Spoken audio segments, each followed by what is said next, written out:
महंगाई में, अपराध में देश के ऊपरले 2-3 उसमें पहुंचा है।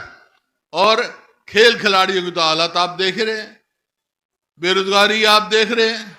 तो ये आज जो है इस बात की लड़ाई है, आने वाला समय जो लड़ाई है इस बात की लड़ाई है कि भाई हरियाणा को कैसे बचाएं, हरियाणा को आगे कैसे लेके जाएं। ये सवाल है आपके सामने। बातें सारी आपको बताई है। अब सवाल इस बात का आता है, हमने क्या किया था आप सब समझते हैं। अरे हमने तो बच्चों के लिए जहां स्टेडियम बनाए गांवों में, इन्होंने क्या किया, नशे में डुबा दी मेरी युवक साथी। नशे में कहां जाएंगे हम। इसी प्रकार से कोई भी देखो, जहां हमने स्कूल और कॉलेज बनाए ताकि जवान में हमारे बच्चे पढ़े लिखे आगे जाएं, इन्होंने स्कूल बंद करने का काम किया है। कोई भी देख लो आप, अरे ऐसे हालात हो गए हरियाणा में, अस्पताल में जाओ तो डॉक्टर नहीं, स्कूल में जाओ तो मास्टर नहीं, सरकारी दफ्तर में जाओ तो कर्मचारी नहीं। फिर कहां जाएं भाई, कहां जाएं। तो इस हरियाणा को बचाना है, इस हरियाणा को आगे लेके जाना है। जो हरियाणा नंबर 1 था, इसको फिर से हरियाणा नंबर 1 बनाना है। बनाओगे? और अब तो मैं यही कह सकता हूं कि आपसे पूछ सकते हैं, आप गांव में जाओगे, कोई जो भाई यहां नहीं है वो आपसे पूछ सकता है कि भाई अब क्या कांग्रेसी सरकार आएगी तो हरियाणा नंबर 1 कैसे बनेगा, क्या क्या करोगे। पहले तो कर दिया इनने, तो जो करा बेरा है, 1 यूनिट तो बिजली नहीं बनाई इनने। हमारे आने से पहले बिजली एक बहुत समस्या थी, 1 इंच मेट्रो नहीं बढ़ाई, 1 इंच रेलवे लाइन नहीं लगाई, एक बड़ा कॉलेज नहीं बनाया, यूनिवर्सिटी नहीं बनाई। तो किया क्या भाई इनने। आप इनके वो देखो मैनिफेस्टो, क्या क्या वायदे किए थे और किया क्या। तो आपसे पूछ सकते हैं, अब भाई आप कांग्रेस आएगी, आप साथ दे रहे हो तो वो क्या करेगी। मैं तो ये बताऊं आपको कि भाई कांग्रेस आएगी तो कांग्रेस हम क्या करेंगे। हम करेंगे भाई, सबसे पहला काम तो करेंगे, मेरे बुजुर्गों की पेंशन जो है 6,000 रुपए करेंगे। 6,000 बुढ़े का, 6,000 बुढ़िया के, 12,000 घर में आएंगे, समझा। और इसी प्रकार जो कर्मचारी हैं उनको पुरानी पेंशन लागू करेंगे हम, पुराने कर्मचारियों के लिए। और यहाँ परिवार पहचान पत्र, आईडी का पहचान पत्र, ये चालू लगाकर बहुत सारी पेंशनें काट दी, कईयों के राशन कार्ड दिए, वो सबके चालू करेंगे और इन पर पत्र था पीछा छुड़वाएंगे। ये परेशानी पत्र हैं, ये परेशानी पत्र हैं, परिवार पहचान पत्र नहीं है। परेशानी पत्रों से चुनवाएंगे। और सरकार बनने पे किसान, देखो इनका वायदा था कि 2022 तक हम किसान की आमदनी दुगनी करेंगे। किसान की आमदनी तो दुगनी नहीं करी, लागत दुगनी कर दी। 2014 में बोर्ड लगा होता था हरियाणा में जो है दिल्ली से सस्ता डीजल, अब वहां लग रहा है दिल्ली में हरियाणा से सस्ता डीजल दिल्ली में, आपके सामने है। मतलब लागत महंगी कर दी, लागत दुगनी कई गुना कर दी, आमदनी दुगनी किसान की नहीं हुई।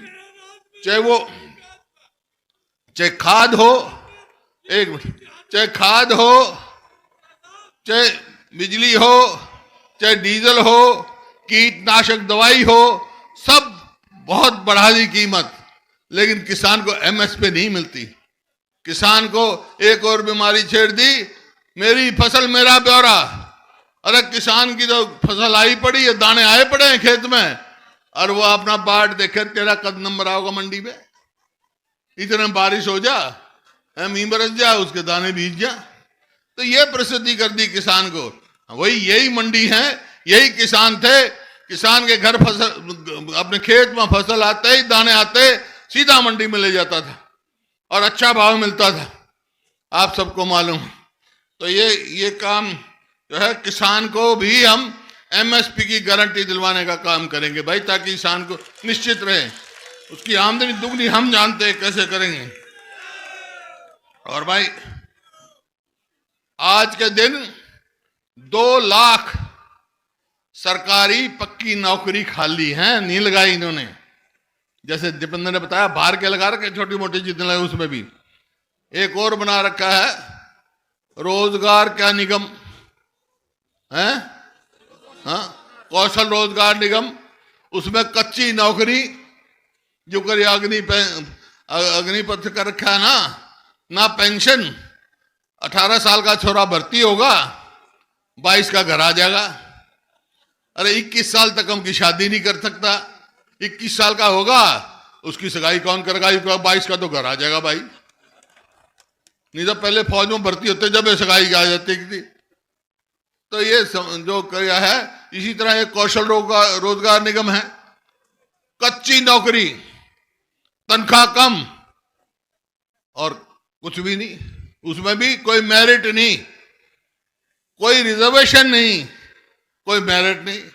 देखा, तो भाई हमारी सरकार बनेगी तो आते ही 2 लाख पक्की नौकरी लगाएंगे, 2 लाख हमारे बच्चों को, ताकि हमारे बच्चों का भविष्य बने।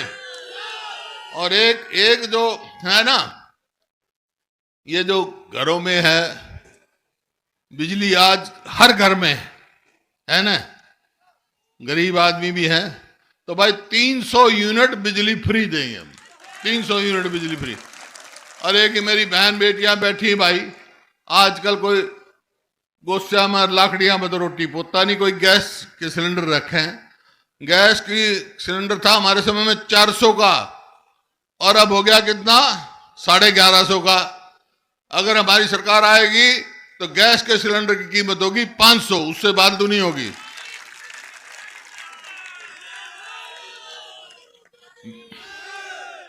और बैकवर्ड क्लासेस का बैकलॉग पूरा करेंगे। और जो क्रीमी लेयर का काम है, जो हमारे समय में 8 लाख था, इनने घटा के 6 लाख कर दिया, ताकि रिजर्वेशन का उसको फायदा ना हो, गरीब आदमी को नौकरी ना मिल सके। तो हमने मतलब एक चपड़ासी के भी बच्चे को रिजर्वेशन नहीं मिलेगी, तो हमने उसको क्या है कि ये जो क्रीमी लेयर है बैकवर्ड क्लासेस के लिए जो है 6 लाख से बढ़ाकर 10 लाख करेंगे हम उनके, हमने जाके उसने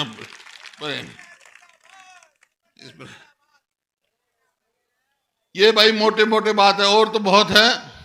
हम बहनों के लिए भी, महिलाओं के लिए एक अलग कार्यक्रम बनाएंगे, वो अपने मैनिफेस्टो में डिक्लेयर करेंगे हम। सबसे ज्यादा अगर समाज में प्रमुख काम है, जिम्मेवारी भाई सबसे ज्यादा ये निभाती हैं, पूरा परिवार संभालें, सारा काम करें, तो इनके लिए अलग बनाएंगे और बनाएंगे। तो इस प्रकार से ये मोटे मोटे काम बताए मैंने। सवाल इस बात का आपके सामने, अभी सभी साथियों ने कहा कि पिछले चुनाव में, लोकसभा के चुनाव की चर्चा करी। भाई चलो हार जीत तो लगी हुई है, इस बात की चिंता नहीं होती, लेकिन कई दफा कसक रह जाती है। तो सवाल इस बात का, मैं आज आया हूं, या तो मैं पढ़ता था जब नतीजा आता था ना रोहतक की सीट का, तो पूरे देश के अखबारों में छपता था कि दीपेंद्र हुड्डा पूरे हिंदुस्तान में सबसे ज्यादा वोटों से जीता है, रिकॉर्ड था। ये पिछला चुनाव नहीं कामयाब हुआ। तो भाई ये भी यूं बताओ, वो पिछला जो रिकॉर्ड रहा आपका, देश में सबसे ज्यादा वोटों से जीतने वाला कौन होगा? बस यही है, और इनसे संघर्ष करना पड़ेगा। आपसे इजाजत लेना आया हूं मैं, क्योंकि फिर मेरे को सारे हरियाणा में जाता है। भाई इनसे जो है बीजेपी जेजेपी से एक टक्कर और लेने का दिल करता, मैं ले लूं भाई, साथ दोगे? हाथ खड़े करके बता दो। बहुत बहुत धन्यवाद।